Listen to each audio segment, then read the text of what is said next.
എല്ലാവരും ചെറുപരിപ്പിന്റെ പായസം ഉണ്ടാക്കാറുണ്ട്. പായസം നമ്മൾ ഉണ്ടാക്കുന്നത് ശർക്കരയിൽ തേങ്ങാപ്പാൽ ചേർത്തിട്ടാണ് ഉണ്ടാക്കുക. പക്ഷെ ഇത് ഞാനിവിടെ ഉണ്ടാക്കുന്നത് ശർക്കരയിൽ പശുമ്പാൽ ചേർത്തിട്ടാണ് ഉണ്ടാക്കുന്നത്.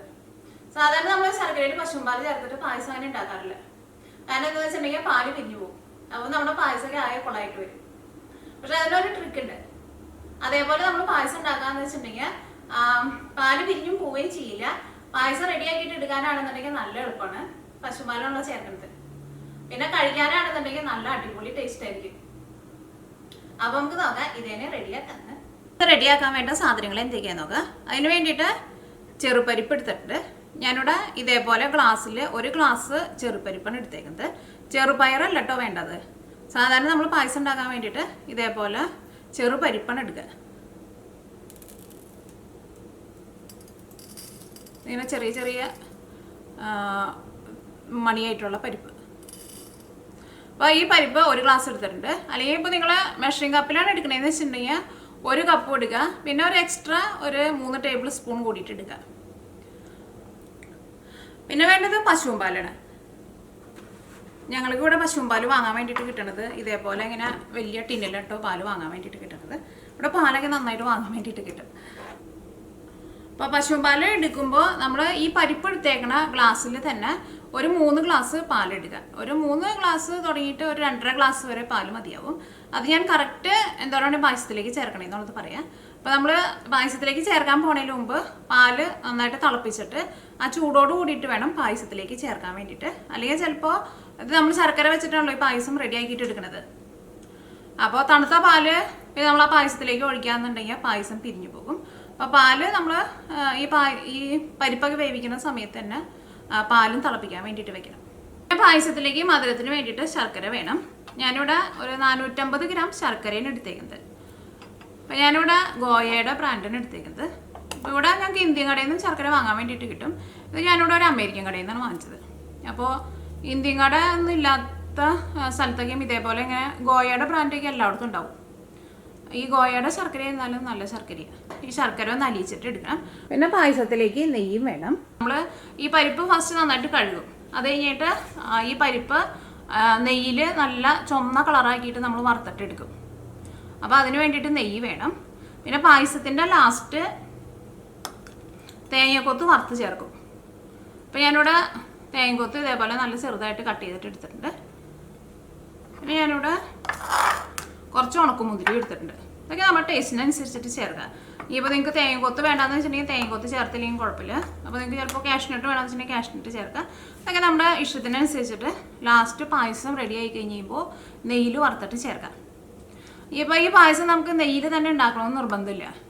നല്ല മണമുള്ള വെളിച്ചെണ്ണയൊക്കെ കിട്ടാന്ന് വെച്ചിട്ടുണ്ടെങ്കിൽ അങ്ങനത്തെ വെളിച്ചെണ്ണയിൽ ഉണ്ടാക്കിയാലും പായസത്തിന് നല്ല ടേസ്റ്റ് ഉണ്ടാവും. നല്ല മണമുള്ള വെളിച്ചെണ്ണയാണെന്ന് വെച്ചിട്ടുണ്ടെങ്കിൽ നെയ്യിനേക്കാളും നല്ല ടേസ്റ്റ് ഉണ്ടാവും പായസത്തിന്. പിന്നെ ടേസ്റ്റിന് വേണ്ടിയിട്ട് ഏലക്കായ പൊടിച്ചത് കൊടുത്തിട്ടുണ്ട്. അപ്പോൾ ഇപ്പോൾ കുറച്ച് ഏലക്കായൊക്കെ ഉള്ളൂന്ന് വെച്ചിട്ടുണ്ടെങ്കിൽ ഇപ്പോൾ പൊടിച്ചിട്ട് എടുക്കണമെന്ന് വെച്ചിട്ടുണ്ടെങ്കിൽ നിങ്ങൾക്ക് അറിയായിരിക്കും. കുറച്ച് പഞ്ചസാരയും കൂടിയിട്ട് ചേർത്തിട്ട് പൊടിച്ചെടുത്തിട്ടുണ്ടെങ്കിൽ അത് നന്നായിട്ട് പൊടിഞ്ഞു കിട്ടും. ഞാനിവിടെ ഏലക്കായ മാത്രമായിട്ടാണ് പൊടിച്ചിട്ട് എടുത്തേക്കുന്നത്. അപ്പോൾ ഇത്രയ്ക്ക് സാധനങ്ങളാണ് നമുക്ക് പായസം റെഡിയാക്കാൻ വേണ്ടിയിട്ട് വേണ്ടത്. അപ്പോൾ ഫസ്റ്റ് എന്ത് ചെയ്യണമെന്ന് വെച്ചിട്ടുണ്ടെങ്കിൽ ഈ പരിപ്പൊന്ന് കഴുകിയിട്ടെടുക്കുക.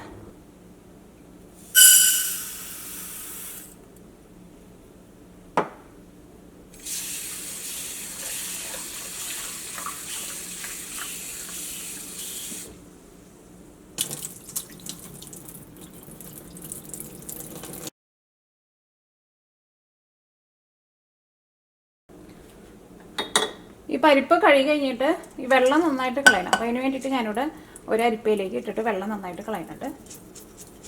അതിട്ട് നിങ്ങൾക്ക് പറ്റാമെന്നുണ്ടെങ്കിൽ വെള്ളം ഒന്ന് തുടച്ച് കളഞ്ഞിട്ട് നമ്മൾ പാത്രത്തിലേക്ക് ഇടാമെന്ന് വെച്ചിട്ടുണ്ടെങ്കിൽ ഒന്നുകൂടി പെട്ടെന്ന് നമുക്കത് ഫ്രൈ ചെയ്തിട്ട് എടുക്കാൻ വേണ്ടിയിട്ട് പറ്റും.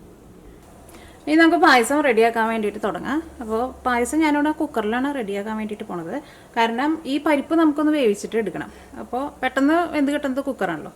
അപ്പോൾ കുക്കറിൽ റെഡിയാക്കാം. അതിന് വേണ്ടിയിട്ട് ഒരു കുക്കർ വെച്ചിട്ട് ചൂടാക്കാം. അപ്പോൾ ഇതിലേക്ക് നമ്മൾ ആ കഴുകി വെച്ചേക്കുന്ന പരിപ്പുണ്ടല്ലോ, ഈ പരിപ്പ് ചേർക്കാം.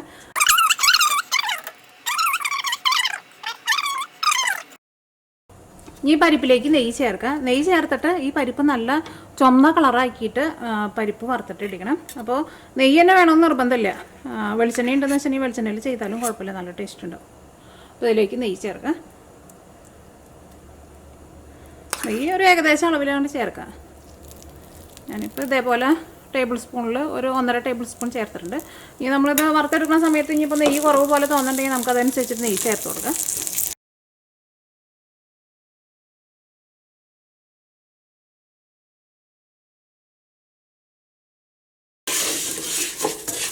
ഇപ്പോൾ പരിപ്പ് ഈ വെയിൽ കിടന്നിട്ട് മുരിഞ്ഞിട്ട് ഇതേപോലെ നല്ലൊരു ഗോൾഡൻ കളറായിട്ട് വന്നിട്ടുണ്ട്.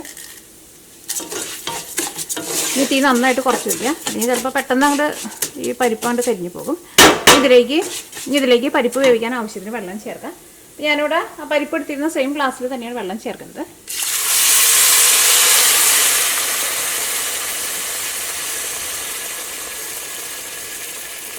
നല്ല മണം വരുന്നുണ്ട്. ഈ തീ നന്നായിട്ട് കൂട്ടിയിരിക്കാം. ഞാനിതിലേക്ക് ഈ സെയിം ഗ്ലാസ്സിൽ തന്നെ ഒരു 2.5 ഗ്ലാസ് വെള്ളം ചേർത്തിട്ടുണ്ട്. ഇത് നമുക്ക് മൂടി വെച്ചിട്ട് സാധാരണ നമ്മൾ പരിപ്പൊക്കെ വേവിക്കണ പോലെ പരിപ്പ് വേവിച്ചിട്ടെടുക്കുക. ഇനി കുക്കറിൻ്റെ ഉള്ളിൽ നിന്ന് ഒരു വിസിൽ വന്നു കഴിഞ്ഞിട്ടുണ്ടെങ്കിൽ പിന്നെ തീ കുറച്ചിട്ട് ഒരു 5 മിനിറ്റും കൂടി വയ്ക്കുക. അത് കഴിഞ്ഞിട്ട് തീ ഓഫ് ചെയ്യുക. അത് കഴിഞ്ഞിട്ട് പിന്നെ കുക്കറിൻ്റെ ഉള്ളിൽ നിന്ന് ആവി മുഴുവനും പോയി കഴിഞ്ഞിട്ട് വേണം കുക്കർ തുറക്കാൻ വേണ്ടിയിട്ട്. അപ്പോൾ നമുക്ക് പരിപ്പ് നല്ല കറക്റ്റ് പാകത്തിന് വെന്ത് കിട്ടും. ഇനി പരിപ്പ് വെന്ത് വരുന്ന സമയം കൊണ്ട് നമുക്ക് ശർക്കര ഒന്ന് അലിയിച്ചിട്ട് എടുക്കാം. അതിന് വേണ്ടിയിട്ട് ഈ പാത്രത്തിലേക്ക് വെള്ളം ചേർക്കാം. അപ്പോൾ വെള്ളം ആയിരുന്നാലും എല്ലാവരും ഞാനിവിടെ നമ്മൾ ആ പരിപ്പ് എടുത്തിരുന്ന സെയിം ഗ്ലാസ്സിൽ തന്നെയാണ് എടുക്കുന്നത്. ഒരു 1.5 ഗ്ലാസ് വെള്ളം ചേർക്കാം. ഇപ്പോൾ വെള്ളം കുറച്ച് കൂടിയാലും കുഴപ്പമില്ല. കാരണം നമ്മൾ ഈ ശർക്കര പാനി ആ പരിപ്പിലിട്ടിട്ട് ഇങ്ങനെ നല്ല ഡ്രൈ ആക്കിയിട്ട് എടുക്കും.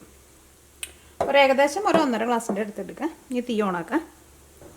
ഞാനിവിടെ ശർക്കര ഇതേപോലെ കുറച്ച് ചെറിയ പീസായിട്ടൊന്ന് ഇതേപോലെ ഒന്ന് പൊടിച്ചെടുത്തിട്ടുണ്ട്.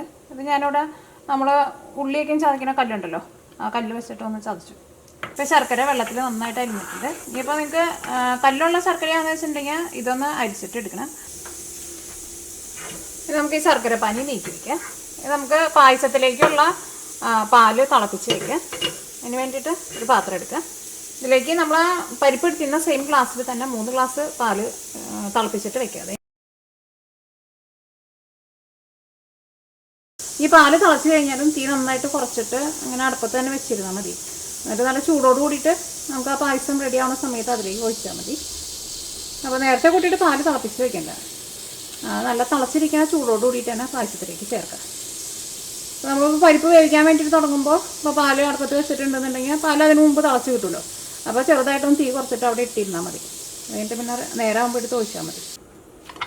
ഇപ്പോൾ കുക്കറിൻ്റെ ഉള്ളിൽ നിന്ന് ആവി മുഴുവനും പോയിട്ടുണ്ട്. നമുക്ക് കുക്കർ തുറക്കാം. അപ്പോൾ പരിപ്പ് നമുക്ക് നല്ല കറക്റ്റ് പാകത്തിന് വെന്ത് കിട്ടിയിട്ടുണ്ട്. പരിപ്പ് ഒരുപാട് അങ്ങോട്ട് വെന്ത് അങ്ങോട്ട് കുഴഞ്ഞ പോലെ ആയിട്ടില്ല. അങ്ങനെ ഒരുപാട് വെന്ത് അങ്ങോട്ട് കുഴഞ്ഞ പോലെ ആവണ്ട. എന്നാൽ പരിപ്പ് വെന്തിട്ടുമുണ്ട്. വേണ്ട അതുകൊണ്ട് അമർത്തുമ്പോൾ നല്ല സോഫ്റ്റായിട്ട് വരും. പക്ഷേ ഇങ്ങനെ വെന്ത് നമ്മൾ സാധാരണ ചിലപ്പോൾ കറിയൊക്കെ വയ്ക്കാൻ വേണ്ടിയിട്ട് പരിപ്പ് വേവിക്കുമ്പോൾ അങ്ങനെ മൊത്തം അങ്ങോട്ട് ഉടഞ്ഞു പോകുമല്ലോ. ഇതിലേക്ക് നമ്മൾ ആ ശർക്കര നമ്മൾ അലിയിച്ച് വെച്ചിട്ടുണ്ടല്ലോ, അത് ഇതിലേക്ക് ചേർക്കാം. പരിപ്പ് പായസം ഉണ്ടാക്കുമ്പോൾ ഒരു കാര്യം നമ്മൾ ശ്രദ്ധിക്കണം. അത് ചിലപ്പോൾ നിങ്ങൾക്ക് ആർക്കെങ്കിലൊക്കെ അതേപോലെ ഒരു അബദ്ധം പറ്റിയിട്ടുണ്ടാവും. കാരണം ശർക്കര പാനി ചേർത്ത് കഴിഞ്ഞിട്ടുണ്ടെങ്കിൽ പിന്നെ പരിപ്പ് വേവില്ല. അപ്പോൾ പരിപ്പ് വെന്ത് കഴിഞ്ഞിട്ട് വേണം ശർക്കര പാനി ചേർക്കാൻ വേണ്ടിയിട്ട്. അല്ലെങ്കിൽ ഇപ്പോൾ നമ്മൾ വിചാരിക്കുകയാണ് ഇത്രയ്ക്കധികം ശർക്കര പാനി ഇതിലേക്ക് ചേർക്കുന്നുണ്ടല്ലോ, ഇനിയിപ്പോൾ ബാക്കിയുള്ള വേവ് ഈ ശർക്കര പാനിയിൽ കിടന്നിട്ട് വേവുമെന്ന് വിചാരിച്ചിട്ടുണ്ടെങ്കിൽ അങ്ങനെ വേവില്ല. ശർക്കര പാനി ചേർത്ത് കഴിഞ്ഞിട്ടുണ്ടെങ്കിൽ പിന്നെ പരിപ്പ് പിന്നെ ഒട്ടും വേവില്ല. ഈ ശർക്കര പാനി ഇതിനകത്ത് കിടന്നിട്ട് ഒരുവിധം നന്നായിട്ടൊന്ന് ഡ്രൈ ആയിട്ട് വരണം. അപ്പോൾ പാല് തിളച്ചിട്ടുണ്ട്. ഞാനിവിടെ തീ ഓഫ് ചെയ്യണില്ല. തീ നന്നായിട്ട് കുറച്ചിട്ട് ഈ പായസത്തിലേക്ക് ഒഴിക്കണ നേരം വരെ അങ്ങനെ തീ നന്നായിട്ട് കുറച്ചിട്ട് അങ്ങനെ ഇട്ട് വെച്ചേക്കാം. ഈ പായസത്തിലേക്ക് കുറച്ച് ഉപ്പും കൂടിയും ചേർക്കണം കേട്ടോ. അപ്പോൾ ഇതിന് മുമ്പും ഞാനിങ്ങനെ പായസം ഉണ്ടാക്കി കഴിഞ്ഞപ്പോൾ അങ്ങനെ മധുരമുള്ളത് എന്ത് സാധനം ഉണ്ടാക്കുമ്പോഴായിരുന്നാലും കുറച്ച് ഉപ്പ് നമ്മൾ ചേർക്കണം. അപ്പോൾ അങ്ങനെ പലരും ഇങ്ങനെ ചോദിക്കാറുണ്ട് എന്തിനാ ഇപ്പോൾ മധുരമുള്ളതിൽ എന്തിനാ ഉപ്പ് ചേർക്കണമെന്ന്. അതിങ്ങനെ എല്ലാവരും ചേർക്കും. അതങ്ങനെ ചേർത്ത് കഴിയുമ്പോൾ നമുക്ക് അതിൻ്റെ ടേസ്റ്റിൻ്റെ വ്യത്യാസം അറിയാൻ വേണ്ടിയിട്ട് പറ്റും. ആ മധുരത്തിൻ്റെ ടേസ്റ്റ് ഒന്ന് ബാലൻസ് ചെയ്യാൻ വേണ്ടിയിട്ടാണ് ഉപ്പ് ചേർക്കുന്നത്. അപ്പോൾ പായസത്തിലേക്ക് 1/2 ടീസ്പൂൺ ഉപ്പ് ചേർക്കുന്നുണ്ട്. ഞാനിവിടെ മെഷറിംഗ് സ്പൂണിലാണ് ചേർത്തത്. നിങ്ങൾ മറ്റേ സ്പൂണിലൊക്കെ ചേർക്കുമ്പോൾ നോക്കിയിട്ട് ചേർക്കാം. ഈ പായസത്തിലേക്ക് ഞാനിവിടെ ഏലക്കായ പൊടിച്ചത് ചേർക്കുന്നുണ്ട്. ഇപ്പോൾ പായസത്തിൽ നമുക്കിപ്പോൾ ചിലവർക്ക് ചിലപ്പോൾ ചുക്ക് ചേർക്കുന്നത് ഇഷ്ടമായിരിക്കും, അല്ലെങ്കിൽ ചെറിയ ജീരകം പൊടിച്ചിട്ട് ചേർക്കുന്നത് ഇഷ്ടമായിരിക്കും. അപ്പോൾ നിങ്ങൾക്ക് ഇഷ്ടമുണ്ടെന്ന് വെച്ചിട്ടുണ്ടെങ്കിൽ അതൊക്കെ ചേർക്കണേനും കുഴപ്പമില്ല കേട്ടോ. ഇപ്പോൾ അതൊരു അത്യാവശ്യം ഒന്ന് തിക്കായിട്ടുണ്ട്. ഭയങ്കര ഡ്രൈ ആയിട്ടുണ്ടാവണ്ടേ, ഇതേപോലെ ഒന്ന് തിക്കായിട്ട് വരണം. ഇതിലേക്ക് നമ്മൾ തിളപ്പിച്ച് വെച്ചേക്കണ പാലുണ്ടല്ലോ, ആ പാല് ചേർക്കാം. അപ്പോൾ പാല് നമ്മൾ ചേർക്കുമ്പോൾ ഇപ്പോൾ നമ്മൾ തീ കുറച്ച് ഇടുമ്പോൾ ചിലപ്പോൾ പാലിൻ്റെ മുകളിൽ ചിലപ്പോൾ പാട കൂടിയിട്ടുണ്ടാവും. അപ്പോൾ ആ പാട ഒന്ന് മാറ്റിയിട്ട് ചേർക്കാം. ഞാൻ അതിലേക്ക് പാല് ചേർക്കാൻ വേണ്ടിയിട്ട് പോവാണ്.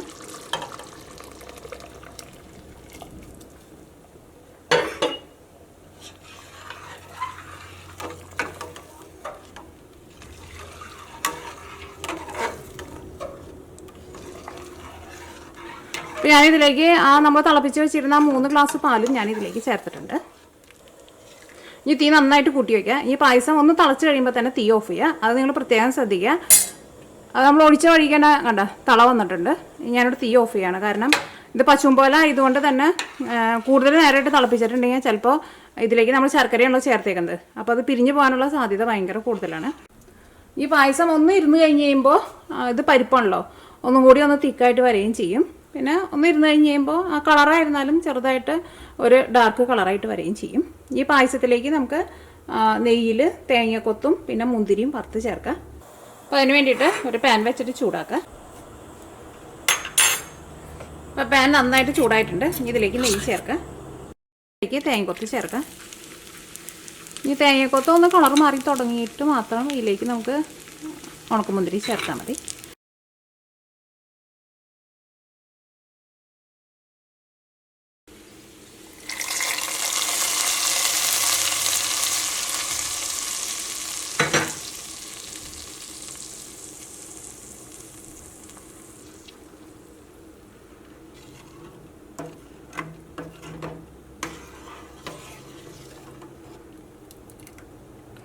നല്ല മണം വരുന്നുണ്ട്.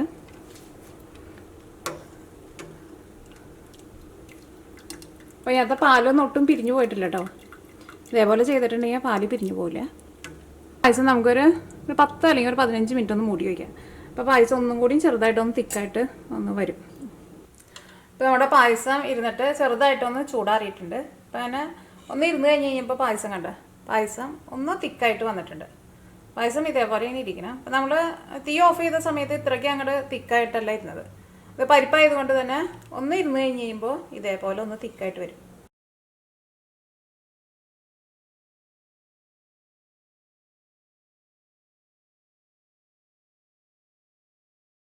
പിന്നെ പായസം നമ്മൾ കഴിക്കുമ്പോൾ ഈ പരിപ്പ് നമ്മൾ കുക്കറിലിട്ടിട്ട് വേവിച്ചിട്ട് എടുത്തില്ലേ, അപ്പോൾ അതങ്ങനെ വെന്ത് അങ്ങോട്ട് ഉടഞ്ഞു പോയിട്ടുണ്ടായിരുന്നില്ലല്ലോ. അപ്പോൾ അതുകൊണ്ട് തന്നെ നമ്മൾ ഈ പായസം കഴിക്കുമ്പോഴായിരുന്നാലും ഈ പരിപ്പ് നമുക്ക് ഇതിനകത്ത് തന്നെ ചെറുതായിട്ട് തന്നെ കടിക്കാൻ വേണ്ടിയിട്ട് കിട്ടും. അതങ്ങനെ കടിച്ചിട്ട് ഈ പായസം അങ്ങനെ കഴിക്കുമ്പോൾ നല്ല അടിപൊളി ടേസ്റ്റാണ്.